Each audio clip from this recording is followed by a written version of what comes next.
How and why did you decide to write an anti-Islamic book? How was your life in regards to faith? What did you believe in? What was your heaviest and most regretful expression that you used for Islam? What was the reaction of the people around you when you became Muslim?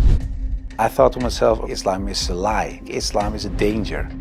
I got over 2,000 death threats. And in the end, I decided to write an anti-Islam book. God, give me a sign so that I 100% sure know this is the way. I couldn't sleep for it for 2 days. I couldn't accept it. It was so strange. Assalamu alaikum, Brother Joram van Klaveren. Thank you for accepting our invitation, and we are happy to have you with us. I want to first ask you, who is Joram? Walaikum salam, Ahmed. Thank you very much for the invitation. It's a great honor for me to be here. Joram van Klaveren was born on January 23 in 1979 in Amsterdam, in a pretty regular family: father, mother, brother, another brother, younger, a sister, a cat. In Amsterdam, I was born and raised there. We're a practicing Protestant family. After I finished high school, I studied comparative religion. I was a teacher for a few years. There happened a lot of things in the Netherlands, especially in my life. Also, when I look at the bigger picture when it came to Islam, I became politically active for the Freedom Party. I became a member of parliament. And in the end, I decided to write an anti-Islam book, which started as an anti-Islam book, changed into this search for God, and it ended up me becoming a Muslim. How was your life in regards to faith? What did you believe in? Before I was a Muslim, I was a Protestant Christian from the Reformed Church. We read from the Bible, we all got biblical names, we were all baptized, we went to church, etc., etc. So we're pretty Christian in that way, in that sense. Of course, I believed that there is a creator, I believed in heaven, hell, I believed in angels, revelations, and of course what separates the Christians from the Muslims is that I believe that Jesus Christ was the Son of God. In a more philosophical way, I believed he was God himself, of course. I believed in the resurrection and crucifixion of Christ, of course. And I believed in the atonement. But because the Trinity is a very complex concept, whether you believe it or not, it's still very complex. Because if there is a God in the Bible, it says God is eternal. But if you are eternal and you die, you cannot be eternal, immortal at the same time. So there was something when I was a little older, 16, 17, I started questioning things like that. It's not very logical. I talked to many priests, preachers, even rabbis, and the answers I got weren't very satisfying. That made it for me kind of complex, and in the end I had some doubts about stuff like this, but I said, well, I set it aside and I thought, okay, I just believe it, and perhaps I'm not smart enough to get the whole picture. And I still believed in God. I still believed that Jesus was a very important person. I believed he was the Son of God, but how it exactly was, I left it for what it was.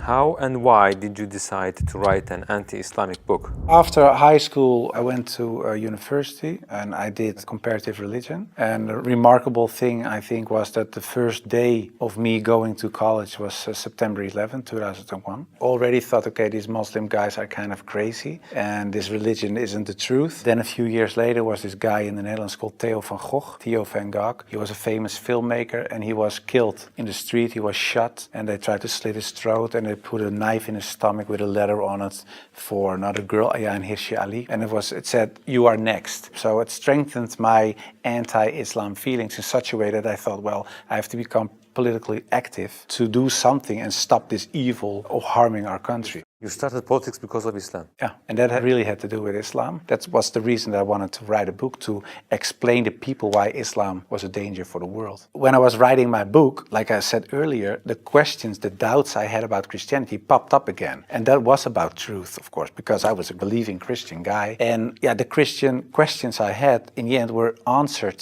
in an Islamic way. Because, of course, when I started writing the book, a lot of people think that it was a political book. But it wasn't so much a political book, it was a religious book, because I wanted to show people why Islam was a danger as a religion, and I wrote it from a Christian perspective. So in the beginning I made a comparison between the Christian concept of God and the Islamic concept. So I started comparing it. But because I had these doubts about the Trinity and I saw Tawheed, the oneness of God in Islam, I thought, yeah, it sounds a little bit more logical. And then I thought to myself, well, I reread the Bible to refresh myself, to see, okay, why isn't the concept of Islam, the Tawheed concept, isn't isn't the Christian concept. But when I was reading the Old Testament and I saw what the Old Testament prophets said, it was one God, one God, one God. And then I thought, okay, I'll look only at the words of Jesus Christ in the New Testament. And then there's this story in the New Testament where a guy comes to Jesus and he asks him, what is the most important thing in life? How can I gain paradise? And he said there are two things. He says, hear, O Israel, hear your God is one. Treat your neighbor as you want to be treated yourself. So I thought, well, even Jesus Christ says, hear, O Israel, your God is one. So I thought, well, this whole Muslim concept of God sounds more logical, and it's the same concept that I find in the Old and the New Testament. And I know Christianity as a religion teaches something else, but it isn't the concept of God that I find in the Bible. So after weeks and weeks of study,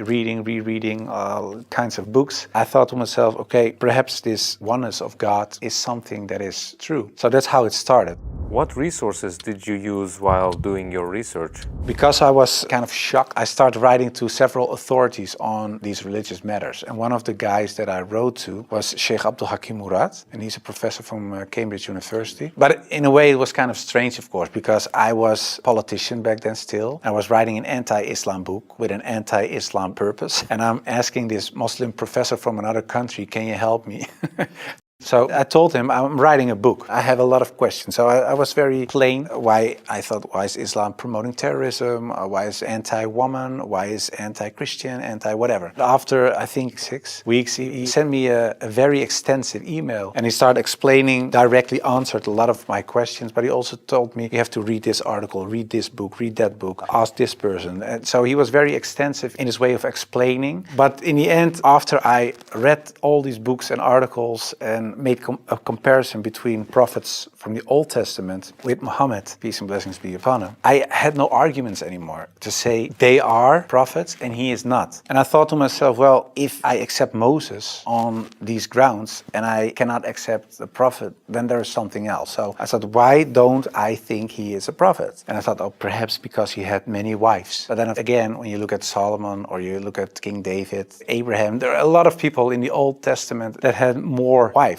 And when you look at even outside of the religious books, culturally in Europe, in Africa, Asia, everywhere, there were men with several wives for several reasons. So I thought to myself, well, that cannot be a reason either. So one by one, all these reasons fell. And in the end, I thought, well, I have to say all of them are not prophets. But I didn't believe that because I thought, well, the things they did, they said, the miracles that happened, etc., they were confirmed in what they said and what they did. So they are. And then I said, well, then I have to accept that Prophet Muhammad perhaps is a prophet too. So I was doubting it. So first I thought, well, it's the most evil person I know because of the history. Then I said, well, perhaps it's not that evil, but he's not a prophet. And in the end I started doubting, perhaps he is a prophet. Yeah, that took, of course, me reading a lot of books again. And the one thing that I think was very wise of Abdul Hakim Murad to say was, he said, well, the books you read about with the anti-Islam arguments are written by non-Muslims. He said, if you want to know more about Christianity, you don't read books from atheists. You start reading the books from the Christians. Why do they believe this? What are the arguments? So that you have to do the same with Islam. So start reading Islamic books from Islamic teachers, from Islamic scholars, etc. And then you can see, if you compare the books on the same topic of people who are Muslim and wrote those books and non-Muslim, you can see where they took the wrong turn, where they translated words in the wrong way, sometimes perhaps even not on purpose, but just because they didn't know, where things are added, where things left out of it. So, and in the end, you see there's this other religion almost created because of all these things. And that's what I did. And that's what I also did with the life of the Prophet, because I read a book from Martin Links, The Life of the Prophet, based on the earliest source of Muhammad. And it was written, of course, by a convert. And his way of reasoning, his way of telling, his way of writing appealed to me because it's culturally the same thing. How do I approach a certain topic, etc. And it was the first time that I saw him not so much as a warlord, because that's the picture I had in my mind, but I saw him as a father, and I saw him as a friend and a teacher, and so much more. And so, yeah, I saw the person and his character, and I said, well, I can say a lot, but I cannot say that this is not a good man. So his character persuaded me to read more and to want to know more.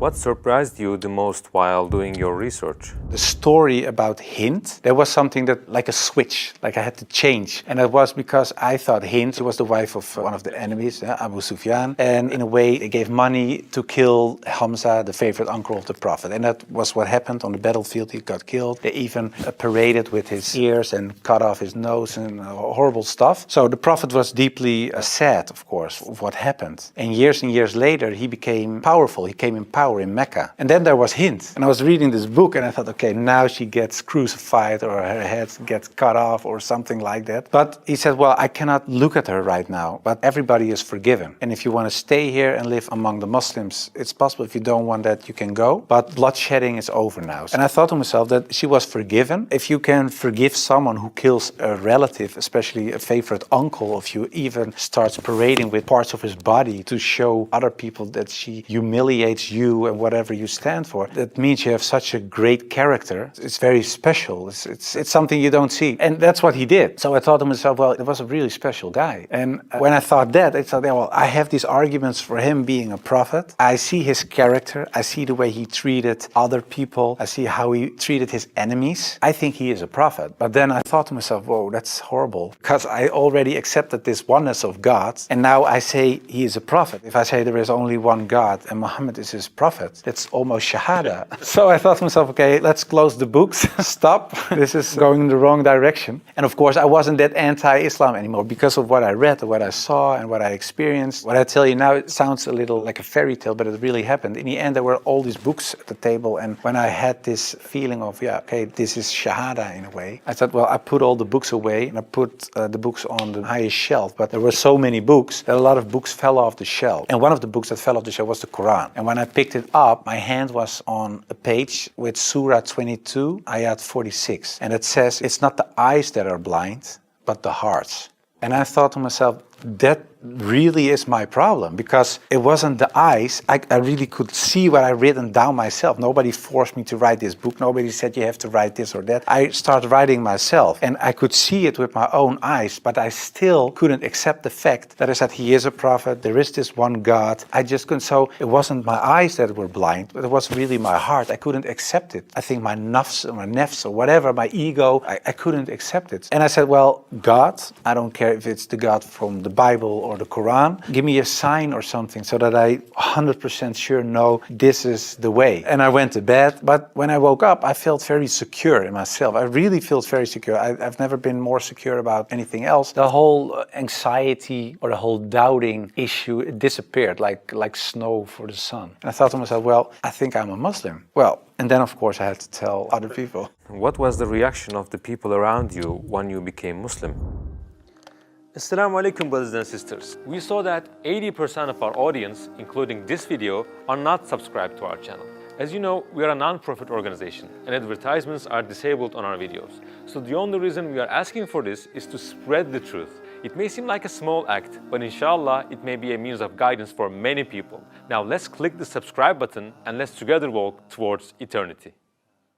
What was the reaction of the people around you when you became Muslim? Most of them were very negative, of course. For a lot of people, especially some uncles and aunts, it was kind of a shock. They heard it when it was on the news. I told my mother, and my mother started crying. And my wife was pretty open. Yeah, she was very cool about it. She said, well, if Islam is what you really believe and that's in your heart, who am I? And yeah, some people from my old work were really aggressive. I got over 2,000 death threats from people who used to support me, of course. People who voted for me. People said the most horrible things. We will rape your wife, shoot you, we know where your children go to school, stuff like that. And most of them, of course, is nonsense because they're crazy people writing things on their computer. So it was kind of a hectic time. And I had to tell my work, of course, and it was this Christian organization. So to say, the leader of the pack, he said, I can't believe it. And he said, well, I noticed this change when you talked about certain topics on radio. You were kind of a little more mild, not so harsh anymore, but you becoming a Muslim? And after I said, yeah, I became Muslim, he said, I couldn't sleep for it for 2 days.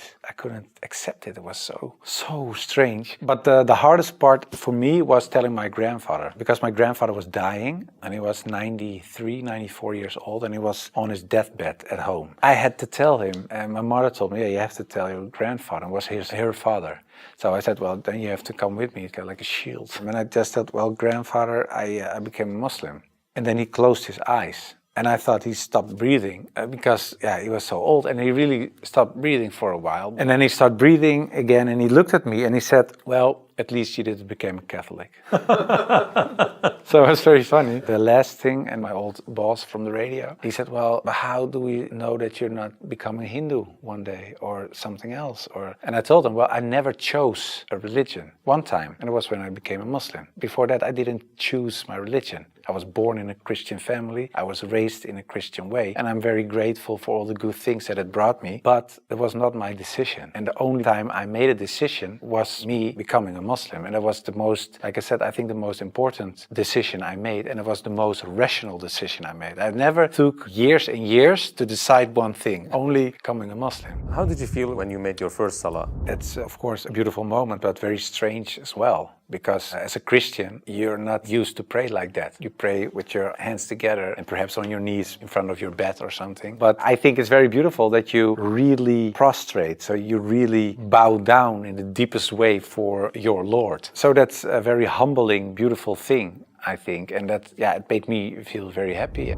What were the 3 biggest challenges you faced when you converted to Islam? Well, becoming a Muslim, of course, was a big challenge because I had to tell the world and family, and that was a big challenge. The part of thinking that it would be very hard to become a Muslim because, especially as a Protestant Christian, there aren't so many things you have to do in a religious sense. As a Muslim, in terms of practice, so it is required to pray 5 times a day. It's required to eat in a certain way. It is required to think in a certain way. You have to be the best in a way every moment because of your relation with your Creator and because of the fact that you have to pray 5 times a day. It's a constant reminder in a way of the Creator. So that makes you much more aware of the fact that you have a Lord than as a Christian. That's how I experience it. And I thought to myself, whoa, 5 times a day praying, I cannot do this, I cannot do that, I have to do.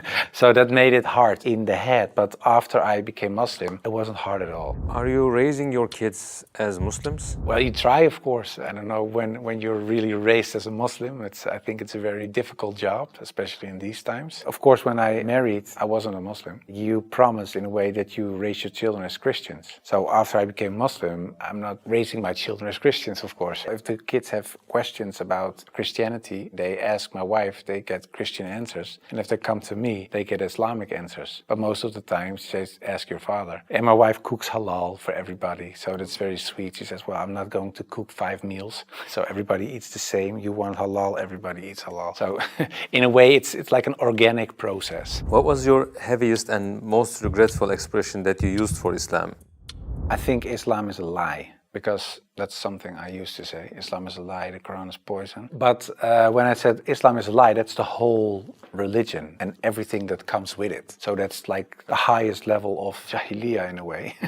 Yeah, that's something I regret because it was like an umbrella and everything else was under this concept of Islam is a lie because that was the core thought. And of course I do blame myself, and I know there are a lot of people out there not practicing Muslims that do so. And in a way I understand it because in a political sense and in a social cultural sense, everything I said and done is still there. I sometimes even hear arguments from people in my old party that I offended in a way. Yeah, that's something that bothers me, and that's one of the reasons that we founded an organization. It's called the IXC, Islam Experience Center, and we go to schools, primary school, high school, college, universities, but also to departments of the government, other social organizations, churches, to take away misconceptions about Islam, to share the message, to show Islam in its true colors. And we do it by virtual reality with the glasses, so it's a very fun experience as well. And we try to erase in a way the things I said and done in the past. How should people research about Islam? Do you advise just searching at Google? No, I would certainly not advise Google. It's the last thing I would advise. I said shut down the computer. No, I think it's very important that people read books, real books with pages and stuff. I would recommend Muhammad, His Life Based on the Earlier Sources of Martin Links, the book I talked about earlier. It's a green book. And I think it's very important for people not just dive into the Quran, because it's a very complex book. And if you don't have anybody who can teach you what you read, especially most of the people who don't know anything about Islam are not fluent Arabic, classic Arabic speaking people.